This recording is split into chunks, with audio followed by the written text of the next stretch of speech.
अथैकादशोऽध्यायः 11 श्रीशुक उवाच अथोऽसुराप्रत्युपलब्धचेतसः परस्य पुंसः परयानुकम्पया जघ्नुर्भृशं शक्रसमीरणादयस्तांस्तान् रणे वैरभिसंहता पुरा. शुकाचार्य म्हणतात, परीक्षित राजा, देवांना अमृत मिळालं आणि दैत्यांना दारू मिळाली. ज्याचा जसा स्वभाव तसं त्याला फळ, वासना तसं फळ. दोघांचंही प्रचंड असं युद्ध झालं आणि त्या युद्धामध्ये भगवान स्वतः गरुड वाहन गरुडावर बसून आले. भगवंताला पाहिल्यावर कालनेमी राक्षसांनी त्यांच्यावर त्रिशूळ फेकला. भगवंताने तो सहज पकडला आणि त्याच त्रिशूळाने त्याला मारलं. इंद्र, वायू हे सगळे देवगण रणभूमीमध्ये देवाकडून जखमी झाले होते. आता त्यांच्यावर ते पूर्ण ताकदीनिशी प्रहार करू लागले. इंद्राने बलीवर मारण्याकरता क्रोधाने वज्र उगारलं. हाहाकार माजला. युद्धासाठी सज्ज होऊन मानी असलेला बली युद्धभूमीवर संचार करत होता. त्याला समोर पाहून इंद्र म्हणाला, मूर्खा, जादूगार जसं लहान मुलाचे डोळे बांधून हातचलाखीनं त्याचं धन लुटून देतो, तसं कपट मायेच्या आधाराने तू आमच्यावर विजय मिळवू इच्छितोस. मायेनं स्वर्गावर अधिकार गाजवू इच्छितो. इतकेच नव्हे तर लोकावरही अधिराज्य गाजवू इच्छितो. अशा चोरांना मी त्याच्या स्थानावरून खाली ढकलून देतो. 100 पेरांनी युक्त असं माझं वज्र तुझ्यावर फेकून तुझं मस्तक धडापासून वेगळं करतो. तेव्हा बली म्हणाला, कालशक्तीच्या प्रेरणेने माणसं आपल्या कर्मानुसार युद्ध करतात. जय पराजय, यश अपयश, मृत्यू त्याला क्रमाने प्राप्त होतच असतात. मनुष्य कालाच्या अधीन आहे. आज तुला विजय मिळवला आहे म्हणून आनंदोत्सव करून तू करतो आहेस, पण आम्ही पराजयाने खचून जात नाही. तुझी कीव करावी म्हणून बलिराजाने त्याचा उपहास केला. शुकाचार्य म्हणतात, बलीने इंद्राला फटकारलं म्हणून इंद्र थोडासा वरमला आणि बलिराजावर पुष्कळ बाण सोडले. सत्यवादी देवशत्रू बलीनं इंद्राचा अत्यंत तिरस्कार केला. त्याला तो पाणउतारा सहन झाला नाही म्हणून इंद्राने बलीवर आपल्या अमोघ वज्राचा प्रहार केला. त्यामुळे घायाळ होऊन पंख तुटलेल्या पर्वताप्रमाणे तो जमिनीवर कोसळला. बलीचा हितचिंतक आणि मित्र जंभासूर धावून आला. त्याला मारण्याकरता, त्याचा बदला घेण्याकरता, बलिराजाला मारले म्हणून बदला घेण्याकरता इंद्रावर चालून गेला. इंद्राजवळ जाऊन त्यांनी आपली गदा फिरवली आणि इंद्रावर प्रहार केला. ऐरावताला सुद्धा एक तडाखा दिला. त्या गदेच्या माराने ऐरावताला भोळ आली. त्यांनी खाली गुडघे टेकले आणि मूर्छित होऊन पडला. आता ऐरावत पडला म्हणल्यानंतर इंद्राचा सारथी मातली हा 1000 घोडे असलेला रथ घेऊन आला. मग जंभासुराने त्याला मारण्याकरता त्रिशूळ त्याच्यावर फेकला. मातलीनं मोठ्या धैर्याने त्याचा प्रहार सहन केला. इंद्राने चिडून आपल्या वज्राने जंभासुराचं मस्तक उडवलं. जंभासूर मरण पावला ही बातमी ऐकून त्याचे बांधव नमुची, बल, पाक रणभूमीवर आले. त्यांनी इंद्रावर बाणाचा वर्षाव केला. इंद्राच्या 1000 घोड्यांना सुद्धा त्यांनी घायाळ केलं. पाक नावाच्या असुरांनी 100 बाण मारले. 100 बाणांनी रथाचा एका प्रयत्नातच एक भाग तोडून टाकला. नमुचीनी सोन्याचे पंख लावलेले मोठे 15 बाण इंद्रावर सोडले आणि युद्धभूमीवर तो मेघासारखी गर्जना करू लागला. इंद्राला आणि त्याच्या रथाला, सारथ्याला बाणांनी झाकून टाकलं. इंद्र कुठेच दिसेना. देव आणि सैनिक ओरडू लागले. समुद्रामध्ये नाव फुटल्यावर व्यापाऱ्यांची जशी अवस्था होते तशी देवांची अवस्था झाली. पण थोड्याच वेळात शत्रूंनी तयार केलेल्या बाणांच्या जाळ्यातून इंद्र बाहेर आला. वज्रधारी इंद्राने क्रोधाने शत्रूला मारण्याकरता वज्र उगारलं आणि बल आणि पाक यांची मस्तकं उडवली. आपले भाऊ मेलेले पाहून नमुची राक्षसाला अत्यंत दुःख झालं आणि क्रोधही आला. तो इंद्राला म्हणाला, आता तू वाचत नाहीस. म्हणून सोन्याची घंटा असलेला एक पोलादी त्रिशूळ घेऊन तो इंद्रावर धावून गेला आणि त्रिशूळ इंद्रावर फेकला. इंद्राने आकाशातच त्याचे 1000 तुकडे केले आणि मग नमुचीचं मस्तक तोडण्याकरता वज्र फेकलं. वज्र प्रहार केला तरी सुद्धा त्या नमुचीच्या कातडीवर खरचटलं सुद्धा नाही. ज्या वज्राने वृत्रासुराचं मस्तक तोडलं त्या वज्राला नमुचीचा गळा तोडता येईना. हे आश्चर्यच होतं. विचार करू लागला की आता काय करावं. पूर्वी पर्वतांना पंख होते आणि ते आकाशामध्ये उडत होते. ते खाली पडले म्हणजे अनेकांचा नाश होत होता. म्हणून इंद्रानी या वज्राने पर्वताचे पंख तोडले होते. वृत्रासुरालाही वज्रानेच मारलं होतं. अनेक दैत्यांना त्यांनी यमसदनाला पाठवलं होतं. पण आज नमुचीच्या बाबतीमध्ये ते वज्र निरर्थक झालं. इंद्र खिन्न झाला. मग आकाशवाणी झाली की इंद्रा, हा दानव वाळलेल्या किंवा ओल्या वस्तूंनी मरू शकणार नाही. त्याला वर दिलेला आहे. म्हणून जी वस्तू वाळलेली नाही आणि ओली नाही अशा वस्तूंनी त्याला मार. असा एखादा उपाय शोधून काढ. मग इंद्र एकाग्र मन करून विचार करू लागला. मग त्याला आठवलं की समुद्राचा फेस ओलाही नाही आणि वाळलेलाही नाही. म्हणून त्या समुद्राच्या फेसाने नमुचीचं मस्तक त्यांनी उडवलं आणि मग ऋषीमुनींनी इंद्रावर फुलांचा वर्षाव केला आणि त्याची स्तुती केली. विश्वावसू, परावसू हे गंधर्व गाय लागले, दुंदुभी वाजू लागल्या, नर्तकी आनंदामध्ये नाचू लागल्या. वायू, अग्नी, वरुणादी देवानी सुद्धा सिंहहरणांना मारतात तसे आपल्या शस्त्रास्त्रांनी असुरांना मारलं. दानवांचा नाश होतो आहे हे पाहून ब्रह्मदेवानी देवर्षी नारदाला देवाकडे पाठवलं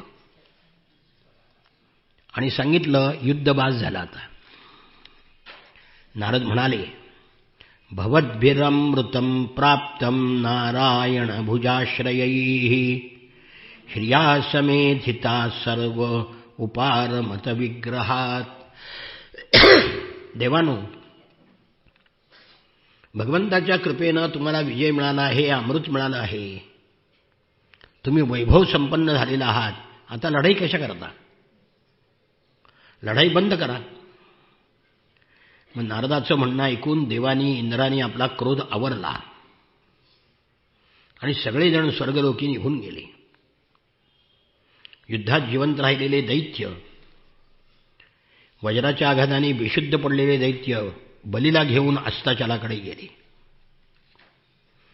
शुक्राचार्यांनी आपल्या संजीवनी विद्येनं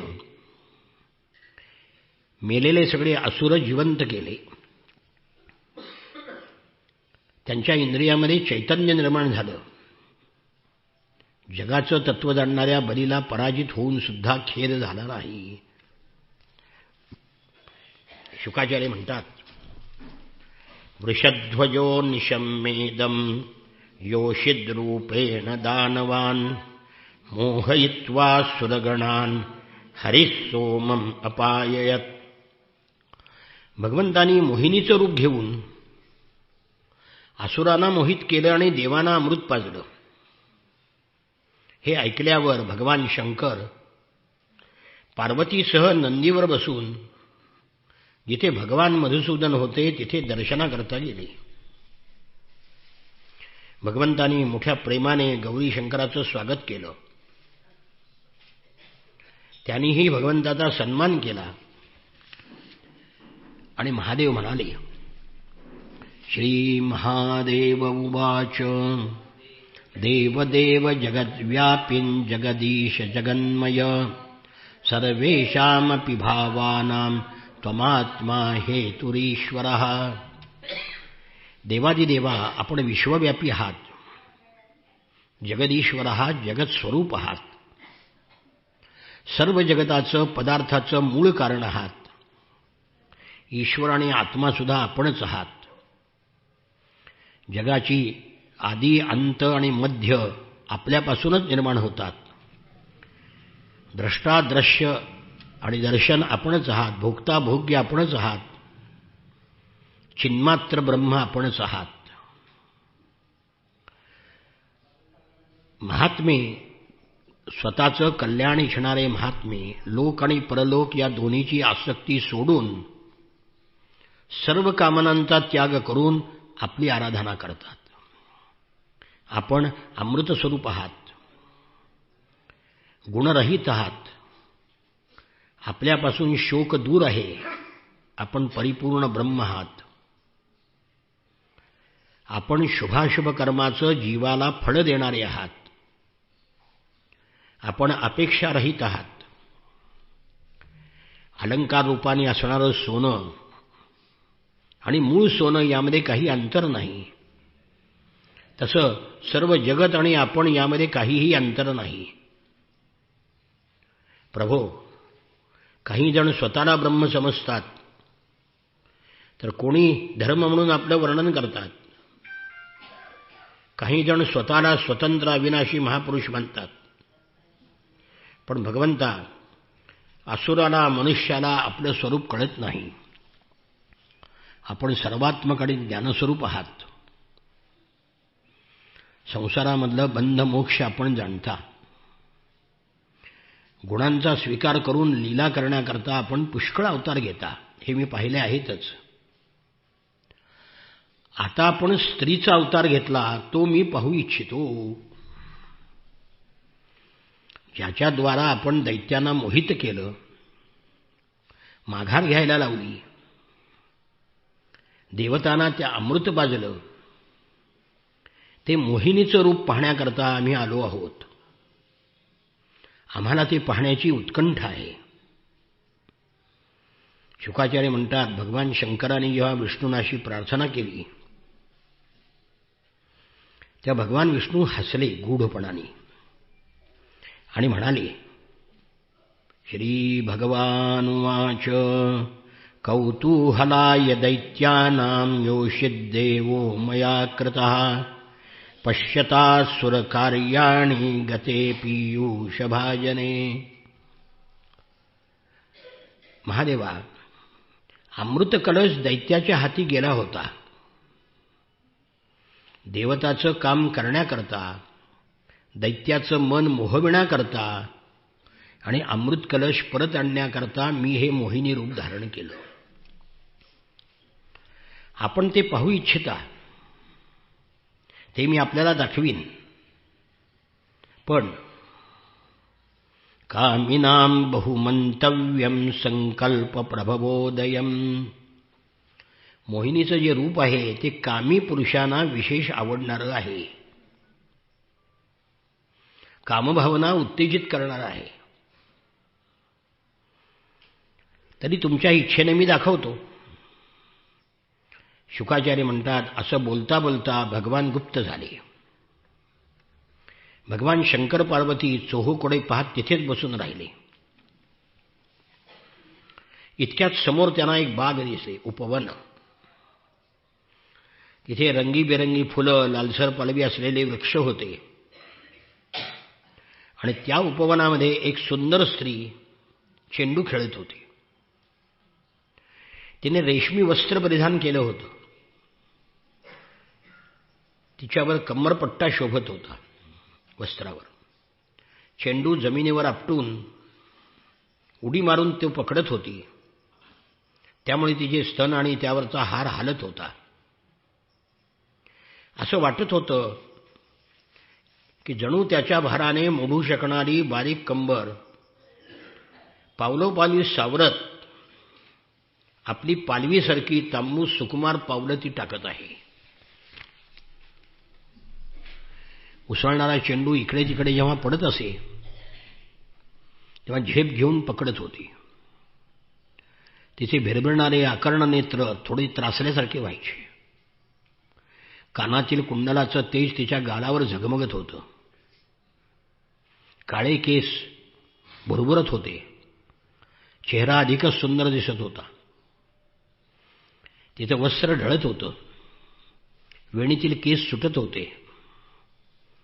डाव्या हाताने ते केस सावरत होती. उजव्या हाताने चेंडू जमिनीवर आपटत होती आणि आपल्या लीलेनं जगाला भुलवत होती. चेंडू खेळता खेळता किंचित लाजत स्मितहास्य करून तिरप्या नजरेनं शंकराकडे तिनं पाहिलं. त्या नजरेनं भगवान शंकर सुद्धा घायाळ झाले, स्वतःला विसरले. मोहिनीकडे निरखून पाहता पाहता तिच्या कटाक्षाने इतके बेभान झाले की त्यांना स्वतःची शुद्ध राहिली नाही. जवळ असलेल्या पार्वतीचं आणि गणांचं तरी भान कुठून असणार. मोहिनीच्या हातातून चेंडू उसळी मारून थोडासा लांब गेला. ती सुद्धा त्याच्या पाठीमागे धावली आणि वाऱ्याने तिची सळसळणारी साडी कमरपट्ट्यासह वर उडाली. तिचं अंग प्रत्यंग दिसू लागलं. मोहिनीने सुद्धा पाहिलं की भगवान शंकर आपल्यावर आसक्त झालेले आहेत. भगवंताचा विवेक तिने हिरावून घेतला होता. तिच्या हावभावाने भगवान शिव कामातूर झाले होते आणि पार्वती समोर असताना लज्जा सोडून तिच्या पाठोपाठ गेले. शंकर आपल्याकडे येता येत पाहिल्यावरती लज्जित झाली. एका झाडाआड धडायला लागली, पुन्हा दुसऱ्या आड, पुन्हा तिसऱ्या आड. शंकराचं मन आपल्या अधीन राहिलं नाही. ते कामवश झाले. हत्ती हत्तीणीच्या मागे धावत जातो तसं मोहिनीच्या पाठीमागे ते धावत गेले. तिचा पाठलाग करून तिची वेणी पकडली. इच्छा नसतानाही तिला बाहुपाशामध्ये पकडलं. तिने निसटण्याचा प्रयत्न केला. केस विस्कटले. परीक्षित राजा, वास्तविक ती सुंदरी म्हणजे भगवंतानी रचलेली मायाच होती. म्हणून शंकराच्या बाहुपाशातून तिने स्वतःला सोडवलं आणि वेगाने पळून गेलं. खरं म्हणजे शत्रू असलेल्या कामाने, कामदेव त्यांचा शत्रू जाळून टाकलं त्याला पूर्वी. जिंकल्यामुळे ते धावू लागले. नद्या, सरोवरे, पर्वत, वने, उपवने सगळीकडे ती धावत होती आणि मागे शंकर धावत होते. आणि मग काही वेळाने त्यांच्या लक्षात आलं की आपण फसलो गेलो आहोत. हा भगवंताचा महिमा आहे. भगवंताच्या शक्तीचा अंत कोणाला लागणार नाही. भगवान शंकराला या गोष्टीचा खेद किंवा लज्जा वाटली नाही. ते पुरुष शरीर धारण करून पुन्हा प्रगट झाले. भगवान मोहिनीचं रूप अदृश्य झालं आणि पुरुष रूपाने प्रगट झाले. भगवान म्हणाले, हे देवादिदेवा भगवान शिवा, स्त्रीरूपी मायेनं मोहित होऊन सुद्धा आपण मूळ रूपामध्ये राहिलात ही आनंदाची गोष्ट आहे. माझ्या मायेला अंत नाही. ज्यांनी आपली इंद्रिय जिंकली नाहीत तो तिच्यामध्ये गुंतला जातो. आपली सुटका करून घेऊ शकत नाही. आपण याला अपवाद आहात. माझी गुणमयी माया आपल्याला कधीही मोहित करणार नाही, कारण सृष्टीसाठी योग्य वेळी त्याला कार्यरत करणारा काल मीच आहे. म्हणून आपल्या मनामध्ये यापुढे कधीही कामवासना निर्माण होणार नाही. शुकाचार्य म्हणतात, एवं भगवता राजन् श्रीवत्सांकेन सत्कृतः आमन्त्यतं परिक्रम्य सगणस्वालयं ययौ. भगवान विष्णूंनी भगवान शंकराचा गौरव केला. निरोप घेऊन त्यांना प्रदक्षिणा घालून ते आपल्या कैलासाकडे निघून गेले. हे राजा, मोठमोठ्या ऋषींच्या सभेमध्ये पार्वतीला प्रेमाने विष्णुरूपाच्या अंशभूत असणाऱ्या मायेविषयी सांगितलं. पार्वतीला ते म्हणाले, पार्वती, भगवान विष्णूची माया पाहिलीस ना? मी सर्व कलांचा स्वामी आणि स्वतंत्र असून सुद्धा मायेपुढे हारलो. मग सामान्य जीव हारतील त्यात नवल काय? जेव्हा मी 1000 वर्षाच्या समाधीनंतर जागृत झालो तेव्हा तू माझ्याजवळ आलेस आणि विचारलं की आपण कोणाचं ध्यान करता? मी त्या भगवान विष्णूचं, सनातन परब्रह्माचं ध्यान करतो. कालाचं सामर्थ्य त्याच्यावर चालत नाही. शुकाचार्य म्हणतात, परीक्षित राजा, ज्यांनी समुद्रमंथनाच्या वेळी पाठीवर मंदराचल धारण केला त्या भगवंताचा पराक्रम तुला मी सांगितलं. या समुद्रमंथनाच्या कथेचं वारंवार कीर्तन आणि श्रवण जो करतो त्याचे प्रयत्न कधीही निष्फळ जात नाहीत. भगवंताचे गुण आणि लीला यांचं गायन संसारातील सर्व क्लेश नष्ट करणारं आहे. अभक्तांना भगवंताच्या चरणकमलाची प्राप्ती कधी होत नाही. भक्तिभावयुक्त पुरुषांनाच ते चरणकमल प्राप्त होतात. म्हणून त्यांनी स्त्रीचे मायारूप धारण करून दैत्यांना मोहित केलं आणि देवतांना समुद्रमंथनातून निघालेलं अमृत दिलं. जो कोणी या भगवंताच्या चरणकमलाला शरण जाईल भगवान त्याच्या सर्व कामना पूर्ण करतील. त्या प्रभूच्या चरणकमलाला मी नमस्कार करतो. मोहिनीचं रूप जे आहे आणि वर्णन आहे ते सगळं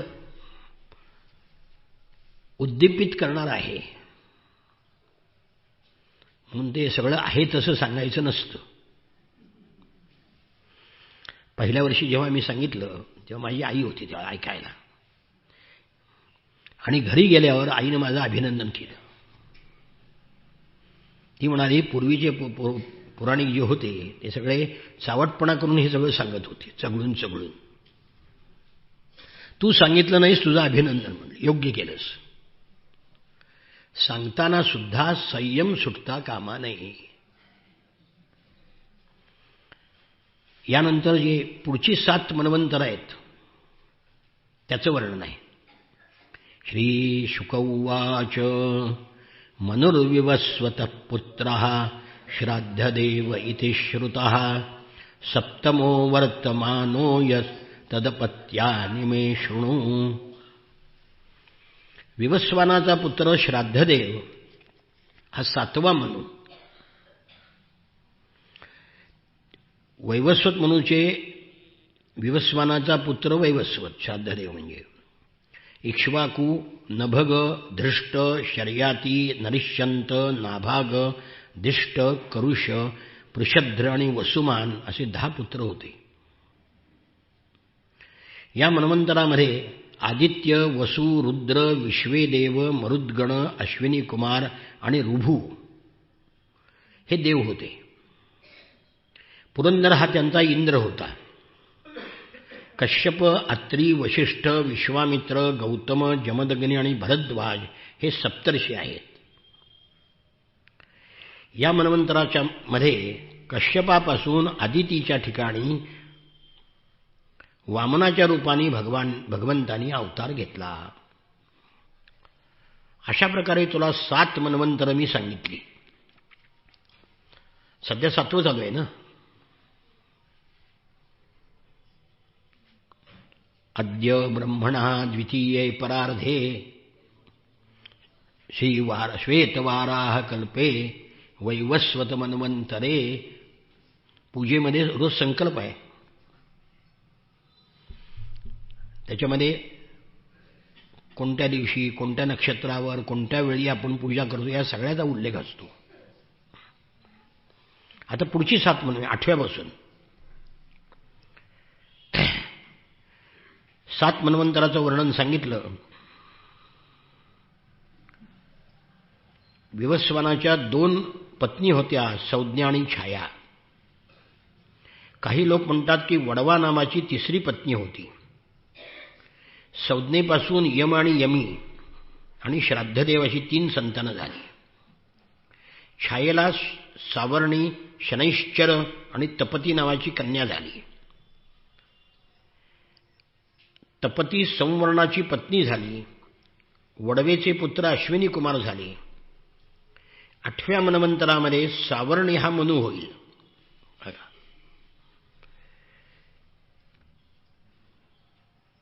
निर्मोक, विरजस्क हे त्याचे पुत्र असतील. सुतपा, विरजा, अमृतप्रभ नावाचे देवगण होतील. आणि विरोचनाचा पुत्र बली हा देवताचा इंद्र होईल. पुढच्या मन्वंतराचा इंद्र ठरलेला आहे बलिराजा. ज्याने 3 पावलं भूमी मागणाऱ्या वामनाला त्रैलोक्य दान केलं. बलीला भगवंतांनी बांधलं आणि मग प्रसन्न होऊन त्याला पाताळामध्ये स्वर्गापेक्षा श्रेष्ठ असलेलं सुतलाचं राज्य दिलं. पुढच्या मन्वंतरामध्ये तो इंद्र होईल असा त्याला वर दिला. गालव, दीप्तिमान, परशुराम, अश्वत्थामा, कृपाचार्य, ऋष्यशृंग आणि व्यास माझे वडील शुकाचार्य म्हणतात ना. व्यास हे शुकाचार्यांचे वडील आहेत. हे 8व्या मन्वंतरामध्ये सप्तर्षी होतील. सध्या ते योगबलाने आश्रम मंडलामध्ये राहत आहेत. देवगुह्याची पत्नी सरस्वतीपासून सार्वभौम नावाचा अवतार होईल. तो पुरंदर नावाच्या इंद्रापासून स्वर्गाचं राज्य काढून घेईल आणि बलीला देईल. हा झाला 8वा मनू. वरुणाचा पुत्र दक्ष सावर्णी हा 9वा मनू होईल. त्याला भूतकेतू, दीप्तकेतू इत्यादी पुत्र असतील. पार, मरीचिगर्भ इत्यादी देवांचे गण असतील. अद्भुत नावाचा इंद्र असेल. द्युतिमान वगैरे सप्तर्षी असतील. आणि आयुष्मानची पत्नी अंबुधारेपासून ऋषभाच्या रूपाने भगवंताचा अंशावतार होईल. अद्भुत नावाचा इंद्र असेल आणि तो त्रैलोक्याचा उपभोग घेईल. हा झाला 9वा मनू. 10वा मनू ब्रह्मसावर्णी. त्याच्यामध्ये सर्व सद्गुण असतील. भूरिषेण वगैरे पुत्र होतील. हविष्मान, सुकृती, सत्य, जय, मूर्ती इत्यादी सप्तर्षी होतील. सुवासन, विरुद्ध इत्यादी देवांचे गण होतील आणि शंभू नावाचा इंद्र होईल. विश्वसर्याची पत्नी विशूची, तिच्यापासून भगवान विश्वक्सेनाच्या रूपाने अंशावतार ग्रहण करून शंभू नावाच्या इंद्राशी मैत्री करतील. हा झाला 10वा मनू ब्रह्मसावरणी. आता धर्मसावरणी हा 11वा मनू होईल. सत्य धर्म असे त्याचे 10 पुत्र असतील. विहंगम कामगम निर्वाणरुची इत्यादी देव असतील. अरुण इत्यादी सप्तर्षी असतील. वैधृत नावाचा इंद्र असेल आणि आर्यकाची पत्नी वैधृतेपासून धर्मसेतूच्या रूपाने भगवंताचा अंशावतार होईल.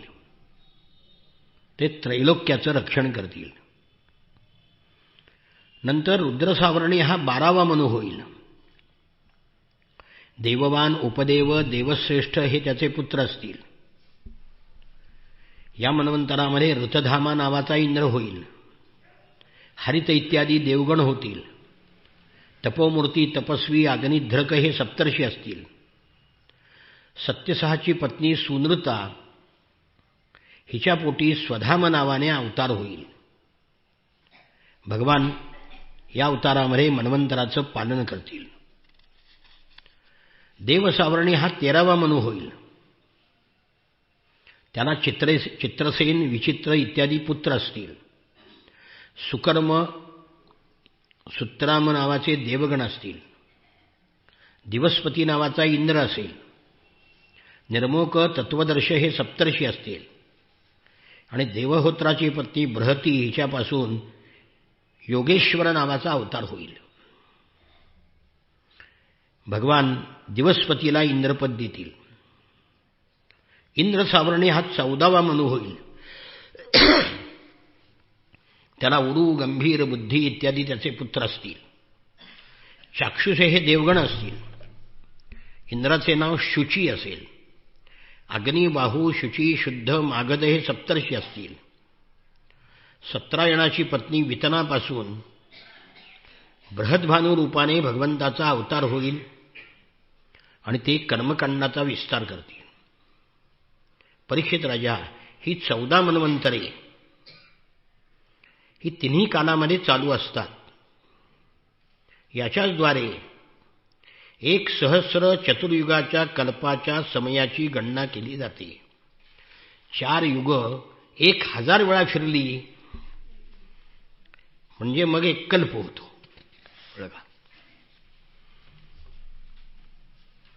राजोवाच मन्वन्तरेषु भगवन् यथा मन्वादयस्त्विमे यस्मिन् कर्मणि ये येन नियुक्तास्तद्वदस्व मे. परीक्षित राजाने विचारलं, भगवन, आपापल्या मन्वंतरामध्ये कोणाकडून कोण नियुक्त होतात आणि कोणती कामं करतात? शुकाचार्य म्हणतात, परीक्षित राजा, मनु मनुपुत्र सप्तर्षी इंद्र आणि देव प्रत्येक मन्वंतरातले भगवंताच्या आज्ञेत आहेत. त्यांचं वर्णन मी केलेलं आहे. भगवंताच्या प्रेरणेनं हे मनु विश्वाचे व्यवहार चालवतात. 4 युगाच्या शेवटी काळ जेव्हा वेद गिळून टाकतो तेव्हा ऋषी तपश्चर्येच्या बळावर पुन्हा त्याचा साक्षात्कार करून घेतात आणि सनातन धर्माचं रक्षण करतात. भगवंताच्या प्रेरणेने आपापल्या मन्वंतरामध्ये सर्व मनु 4 चरणांनी युक्त अशा धर्माचा प्रसार करतात, प्रजापालन करतात, यज्ञभागाचा स्वीकार करतात, त्रैलोक्याच्या आतुर संपत्तीचा उपभोग घेतात, त्रैलोक्याचं पालन करतात आणि त्यांच्या पुण्याईनं जगामध्ये पुरेसा पाऊस पडतो. युगायुगामध्ये सिद्धांचं रूप घेऊन ज्ञानाचा प्रसार करतात, ऋषीचं रूप घेऊन कर्माचा प्रसार करतात आणि योगेश्वराच्या रूपाने योगाचा उपदेश करतात. प्रजापतीच्या रूपाने सृष्टी उत्पन्न करतात, राजाच्या रूपाने लुटारूंचा वध करतात आणि वेगवेगळ्या गुणांनी युक्त अशा काळसर्पाने सर्वांचा संहार करतात. नामरूपाच्या मायेनं प्राण्यांची बुद्धी मूढ होते. ते अनेक शास्त्रांच्या द्वारा भगवंताचा महिमा गातात, पण त्यांना खरं स्वरूप कळत नाही. मी तुला हा महाकल्प अवांतर कल्पाचा कालावधी सांगितला. इतिहास जाणणाऱ्या विद्वानांनी प्रत्येक अवांतर कल्पामध्ये 14 मन्वंतरं सांगितलेली आहेत. राजोवाच बले पदत्रयं भूमेः कस्माद्धरिरयाचत भूत्वेश्वर कृपणवल लब्धार्थोऽपि बबंधतम. मग राजाने प्रश्न विचारला, भगवान जर सर्वाचे स्वामी आहेत, विश्वाचे नियंते आहेत, तर एखाद्या दरिद्र्याप्रमाणे बलीकडे 3 पावलं भूमीची भीक का मागितली? शिवाय ती मिळाल्यावर सुद्धा बलीचं बंधन का केलं? ज्यांनी सर्वस्व दिलं त्याला बांधून का घातलं? माझ्या मनामध्ये या गोष्टीचं मोठं कुतूहल आहे. भगवान पूर्ण काम आहेत, सगळ्या इच्छा पूर्ण झालेल्या आहेत, त्यांना याचना करायचं कारण काय? आणि निरपराध माणसाला बंधन करायचं कारण काय? तेव्हा शुकाचार्य म्हणतात, आता बलिराजाची कथा सांगतायत. भागवतातली जी काही उत्कृष्ट आख्यानं आहेत त्यातलं बलिराजाचं आख्यान उत्कृष्ट आहे. श्री शुक उवाच पराजित श्रीरसुभिश्च हापितो इंद्रेण राजन् भृगुभिः सजीवितः सर्वात्मना तान् भजद्भृगून् बलिः शिष्यो महात्मार्थनिवेदनेन. शुकाचार्य म्हणतात की हे परीक्षित राजा, इंद्राने बलीला पराभूत करून सगळी संपत्ती आणि सत्ता हिरावून घेतली. ही संपत्ती आणि सत्ता हे त्याचे प्राण होते, त्याचे प्राणही घेतले असं म्हटलं इथं. आणि शुक्राचार्यांनी त्यांना जिवंत केलं. मग महात्मा बलीने भृगूचा म्हणजे शुक्राचार्यांचा शिष्य होऊन आपली सगळी संपत्ती त्यांना अर्पण केली आणि शुक्राचार्यांची सेवा करू लागला. ते प्रभावशाली भृगुवंशी ब्राह्मण म्हणजे शुक्राचार्य बलीवर अतिशय प्रसन्न झाले. स्वर्गावर विजय मिळवण्याची इच्छा करणाऱ्या बलीने विश्वजित नावाचा यज्ञ केला. शुक्राचार्यांनी त्याच्याकडून करविला. हवीरद्रव्य देऊन अग्नीला संतुष्ट केलं. यज्ञकुंडातून सोनेरी पत्र्याने मढवलेला रथ, इंद्राच्या रथाच्या घोड्यासारखे दिसणारे हिरव्या रंगाचे घोडे आणि सिंहाच्या चिन्हाने युक्त अशी ध्वजा यज्ञकुंडातून निघाली. त्याचबरोबर सोन्याच्या पत्र्याने मढवलेले दिव्य धनुष्य, कधीही रिकामे न होणारे 2 अक्षय भाते, दिव्य कवच, आणि मग तिथे त्याचे आजोबा प्रल्हाद प्रकट झाले आणि बलिराजाला कधीही न कोमेजणारी फुलांची माळ प्रल्हादाने दिली. शुक्राचार्यांनी शंख दिला.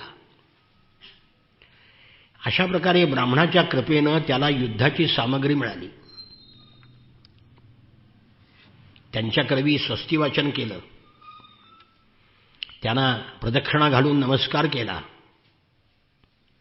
प्रल्हादाचा निरोप घेऊन त्यांनाही नमस्कार केला. आणि मग तो बली भृगूंनी मिळवून दिलेल्या दिव्य रथावर स्वार झाला. महारथी बली कवच धारण करून धनुष्य, तलवार, बाणाचे भाते, शस्त्र घेऊन, सुंदर माळा घालून, भुजामध्ये सोन्याचे बाजूबंद, कानामध्ये मकराकृती कुंडल हे घालून रथावर स्वार झाला आणि अग्निकुंडामध्ये प्रज्वलित अग्नी शोभावा तसा तेजपुंज शोभू लागला. त्याच्याबरोबर त्याच्यासारखा ऐश्वर्य, बल, सामर्थ्य असणारे दैत्य सेनापती सेना घेऊन आले असं वाटायला लागलं की जणू आकाशाला आणि दिशांना आपल्या प्रज्वलित नेत्रांनी तो पिऊन टाकत आहे. अशा प्रकारे विशाल राक्षसी सेना घेऊन पृथ्वी आणि आकाश यांचा थरकाप उडवीत त्याने इंद्राचं नगर अमरावतीवर हल्ला केला. अमरावती सुंदर वन, नंदनवन, उद्यान, उपवन यांनी शोभत होती. सुंदर पक्ष्यांच्या जोड्या चिवचिवाट करत होत्या. त्यातील मधप्राशन करून भ्रमर धुंद होऊन गुणगुणत होते. कोळी पालवी फळाफुलांनी कल्पवृक्षाच्या फांद्या लखडलेल्या होत्या. त्या बागेमध्ये सरोवर होते आणि त्यामध्ये हंस, सारस, चकवे, बदकांचे थवेच्या थवे विहार करत होते. देवांगना म्हणजे अप्सरा तिथे जलक्रीडा करीत होत्या. आकाशगंगेप्रमाणे खंदकाप्रमाणे अमरावतीला चारी बाजूने वेढलेलं होतं. उंच असा सोन्याचा तट होता. ठिकठिकाणी मोठमोठ्या माड्या होत्या. दारं सोन्याची होती. गोपुरं स्फटिकमण्याची होती. त्यामध्ये मोठमोठे वेगळे राजमार्ग होते. विश्वकर्म्यांनी या नगराची निर्मिती केली होती. सभास्थाने, ओटे, मार्ग यांनी ती शोभायमान झाली होती. 10 कोटी विमानं तेथे नेहमी तयार असतात. मण्यांनी मढवलेले मोठमोठे चौक, हिरेमाणकाचे चबुत्रे तिथे आहेत. तेथील स्त्रिया नेहमी 16व्या वर्षात असल्याप्रमाणे दिसत होत्या. तारुण्याने सौंदर्य त्यांचं कधीही नष्ट न होणारं होतं. अग्नी आपल्या ज्वाळांनी दैदिप्यमान दिसतो तशा त्या सुंदर स्त्रिया दिसत होत्या, तेजस्वी. त्या देवांगनांच्या केसाच्या अंबाड्यातून गळून पडलेल्या ताज्या फुलांचा, सुगंधी फुलांचा सुगंध घेऊन वारा मंद मंद वाहत होता. सोनेरी खिडक्यामधून अगरू चंदनाची जात आहे अगरू, ती जास्त सुवासिक असतो. सफेद दूर बाहेर येत होता. चंदनाच्या धुराने मार्ग झाकळून गेला होता. रस्त्यावरून देवांगना जाये करीत होत्या. मोत्याच्या झालरीनं सजवलेले चांदवे जागोजाग लावलेले होते. सोन्याच्या मणिमय पताका फडकत होत्या. गच्च्यावर अनेक प्रकारचे झेंडे फडकत होते. मोर, कबूतर, भुंगे गायन करीत होते. देवांगना गात असलेल्या मधुर संगीताने सदैव तिथे मंगलमय वातावरण होतं. मृदंग, शंख, नगारे, ढोल, वीणा, बासरी, टाळ, रिष्टी, ढोलकी वगैरे वाद्य वाजत होती. वाद्यांच्या तालावर साथीवर गंधर्व गायन करत होते. अप्सरा नृत्य करीत होत्या. अमरावती जणू सौंदर्य देवतेला जिंकून घेत होती. तिथे अधर्माने वागणारे, दुष्ट, जीवाचा द्रोह करणारे, लबाड, अहंकारी, कामी, लोभी स्वर्गात जाऊ शकत नाहीत. हे दोष ज्यांच्या अंगी नसतील तेच स्वर्गात जातात. असुरांचा सेनापती असलेल्या बलीने त्या अमरावतीला आपल्या सेनेनं चारी बाजूनी घेरलं. इंद्राच्या स्त्रियांच्या मनामध्ये भीती निर्माण झाली. शुक्राचार्यांनी दिलेला शंख त्यांनी मोठ्यांदा वाजवला. युद्धाची मोठी तयारी केली. हे बघून इंद्र घाबरला आणि आपले गुरु बृहस्पती यांच्याकडे गेला.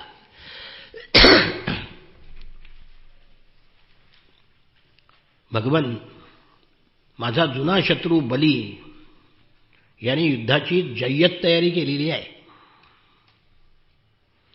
त्याचा सामना आम्ही करू शकणार नाही. मला वाटते की कोणत्या शक्तीमुळे याचं सामर्थ्य एवढं वाढलं आहे ते कळत नाही. मला असं वाटतंय गुरु, आज बलीला कोणीच कोणत्याही प्रकारे रोखू शकणार नाही. प्रलयकालच्या अग्नीप्रमाणे तो वाढला आहे. तोंडाने विश्व गिळून टाकील की काय असं वाटतंय. जिव्हानी 10 दिशा चाटील आणि डोळ्यातील ज्वालांनी दिशा भस्म करील असं वाटतं आहे. माझ्या शत्रूच्या अजिंक्य सामर्थ्याचं कारण काय? त्याच्या मनामध्ये, शरीरामध्ये, इंद्रियामध्ये इतकं बळ, इतकं तेज आलं कुठून की त्याने एवढी तयारी करून माझ्यावर चढाई केली? त्या बृहस्पती गुरु म्हणाले, गुरुरुवाच जानामि मघवच्छत्रोर उन्नतेरस्य कारणम शिष्यायोपभृतं तेजो भृगुभिर्ब्रह्मवादिभिः. इंद्रा, तुझ्या शत्रूच्या उन्नतीचं कारण मी जाणतो. ब्रह्मवादी आणि भृगुवंशी शुक्राचार्य हे त्याचे गुरु आहेत आणि त्या गुरूंनी बलीला हे तेज दिलेलं आहे. ज्याप्रमाणे काळासमोर कोणी उभा राहू शकत नाही, त्याप्रमाणे सर्वशक्तिमान भगवंताखेरीज तू किंवा आणखी कोणीही बलीच्या समोर उभा राहू शकणार नाहीत. म्हणून तुम्ही तस्मान्निलयमुत्सृज्य यूयं सर्वेत विष्टपं यात्कालं प्रतीक्षन्तो यतशत्रोर्विपर्ययः. काळासमोर कोणी उभा राहू शकत नाही, म्हणून शत्रूचं भाग्यचक्र उलटेपर्यंत तुम्ही स्वर्ग सोडून कुठेतरी लपून बसा. अनुकूल काळाची वाट पहा. काळ जेव्हा प्रतिकूल असतो तेव्हा माणसांनी थांबलं पाहिजे, नाही तर करेल ते उलटं होतं. प्रतिकूल काळामध्ये आपण जर करायला गेलो प्रत्येक गोष्टीत अपयश येतं. ब्राह्मणाच्या तेजामुळे बलीची उत्तरोत्तर वृद्धी होऊ लागली आहे. तो बली जेव्हा त्या ब्राह्मणाचा तिरस्कार करील, म्हणजे कोणाचा? शुक्राचार्याचा, तेव्हा तो परिवारासह नष्ट होईल. देवाचं हित जाणणाऱ्या बृहस्पतीने जेव्हा देवांना असा योग्य सल्ला दिला, तेव्हा सगळे देव स्वर्ग सोडून निघून गेले आणि लपून बसले. विरोचनाचा पुत्र बलिराजा यांनी अमरावती नगरीवर आपला अधिकार प्रस्थापित केला. तिन्ही लोक जिंकले. तो विश्वविजयी झाला आणि मग त्याचं इंद्रपद कायम टिकावं म्हणून शुक्राचार्यांनी त्याच्याकडून 100 अश्वमेध यज्ञ करून घेतले. कारण सत्ता जरी मिळाली तरी सत्ता टिकली पाहिजे ना, नाही का? त्या यज्ञाच्या प्रभावामुळे बली तिन्ही लोकांमध्ये प्रसिद्ध कीर्ती त्याची 10 दिशेला पसरली. नक्षत्राचा राजा चंद्र शोभावा तसा तो शोभू लागला. ब्राह्मण देवतांच्या कृपेनं प्राप्त झालेल्या समृद्ध राज्यलक्ष्मीचा बलिराजा उपभोग घेऊ लागला आणि स्वतःला कृतकृत्य मानू लागला. श्री शुक उवाच एवं पुत्रेषु नष्टेषु देवमाता दितिस्तथा ऋतेत विष्टपे दैत्यैः पर्यतपदनाथवत. शुकाचार्य म्हणाले की देव सगळे जेव्हा लपून बसले, दैत्यांनी स्वर्ग हिरावून घेतला, तेव्हा देवांची आई अदिती अनाथ असल्याप्रमाणे शोक करू लागले. पतीला सांगावं तर ते समाधीत होते. पुष्कळ दिवसानंतर कश्यप मुनींनी समाधी सोडली आणि अदितीच्या आश्रमात गेले. त्यांनी पाहिलं की आश्रमामध्ये कोणत्याही प्रकारचा उत्साह नाही, आनंद नाही, निराशेचं वातावरण आहे. आश्रमात जाऊन ते आसनावर बसले. आदितीने त्यांचा विधीपूर्वक सत्कार केला आदितीच्या चेहऱ्यावर उदासीनता होती. ती पाहिली आणि ते आदितीला म्हणाले, अप्यभद्रं न विप्राणां भद्रे लोके धुनागतम् न धर्मस्य न लोकस्य मृत्योच्छन्दानुवर्तिनः. हे कल्याणी, काय झाले? एवढी उदासीन का? यावेळी ब्राह्मणावर काही संकट आलंय का? धर्म तरी बुडाला नाही ना? स्वच्छंद वागणाऱ्या मृत्यूचं लोकांना भय नाही ना? प्रिये, जे लोक योगसाधना करू शकत नाहीत त्यांना गृहस्थाश्रम योगाचं फळ देणार आहे. त्या गृहस्थाश्रमी लोकांचा धर्म अर्थ काम याच्या सेवनामध्ये कोणतं विघ्न आलं नाही ना? कारण धर्म अर्थ काम उपभोगण्याकरताच गृहस्थाश्रम आहे ना. किंवा तू कुटुंबाच्या भरणपोषणामध्ये व्यग्र असताना घरामध्ये अतिथी आले आणि तू त्यांचा आदर सत्कार न करता ते परत गेले असतील, उभे राहूनही त्यांचा तू सत्कार केला नसशील, म्हणून तू उदास आहेस का? कारण आलेल्या अतिथीचा ज्या घरामध्ये साधं पाणी देऊन सुद्धा सत्कार केला जात नाही, ते तसेच परत जातात, ती घरं कोल्ह्याच्या गुहेप्रमाणे आहेत. प्रिये, माझ्या परगावी जाण्याने कधी तुझे चित्त उद्विग्न झाले असेल म्हणून तू वेळेवर हविष्यान्नाने अग्नीमध्ये हवन केलं नाहीस का? तुझ्या उदासपणाचं कारण काय? ब्राह्मण आणि अग्नी हे सर्व देवमय आहेत, भगवंताचं मुख आहे. गृहस्थांनी त्या दोघांचंही पूजन केलं पाहिजे, तरच त्याला सर्व कामना पूर्ण करणाऱ्या लोकाची प्राप्ती होते. ते तुझ्या हातून घडलं नाही का? हे मानिनी, तुझ्या बऱ्याचशा लक्षणावरून मला वाटते की तुझे चित्त अस्वस्थ आहे. कारण हा गृहस्थाश्रम धर्मार्थ काम याचे श्रेष्ठ उत्पत्तीस्थान आहे. तुझी सर्व मुलं खुशाल आहेत ना? इतके प्रश्न विचारल्यानंतर मग आदिती म्हणाली, आदितिरुवाच भद्रं विजगवां ब्रह्मन् धर्मस्यास्य जनस्य च त्रिवर्गस्य परं क्षेत्रं ग्रहमेदिन ग्रहा इमे. हे गृहस्थाश्रमी ब्राह्मण, गाय, धर्म आणि मी सर्वांचं कुशल आहे. हा गृहस्थाश्रम धर्मार्थ काम यांचं उत्पत्तीस्थान आहे.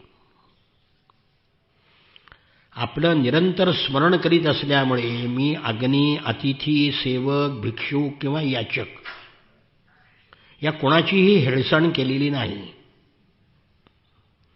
आपल्यासारखे प्रजापती जेव्हा मला धर्मपालनाचा उपदेश करतात तेव्हा माझ्या मनातील कोणती इच्छा पूर्ण होणार नाही. तेव्हा माझ्या मनातली इच्छा आपण पूर्ण करावी. सत्वगुणी, रजोगुणी, तमोगुणी अशी सारी प्रजा आपल्या संकल्पाने, तर काही आपल्या शरीरापासून उत्पन्न झाली आहे. आपण असुरादी सर्व संततीविषयी सारखा भाव ठेवता, तथापि स्वतः परमेश्वर सुद्धा आपल्या भक्तांच्याच इच्छा पूर्ण करतात. म्हणून हे उत्तम व्रत असलेल्या प्रभो, माझ्या कल्याणाचा विचार करावा. माझ्या मुलांची संपत्ती, राहण्याचं ठिकाण शत्रूंनी हिरावून घेतलं आहे. आपण त्यांचं रक्षण करावं. बलवान दैत्यांनी माझं ऐश्वर्य, धन, यश, स्थान सुद्धा हिरावून घेतलं आहे. मला घराच्या बाहेर काढलं आहे. मी सध्या दुःखसागरात बुडाले आहे. माझं भलं करणारा आपल्याशिवाय कोणी दुसरा श्रेष्ठ नाही. माझे हितचिंतक स्वामी आपणच आहात. आपण विचार करून माझ्या कल्याणाचा उपाय सांगा.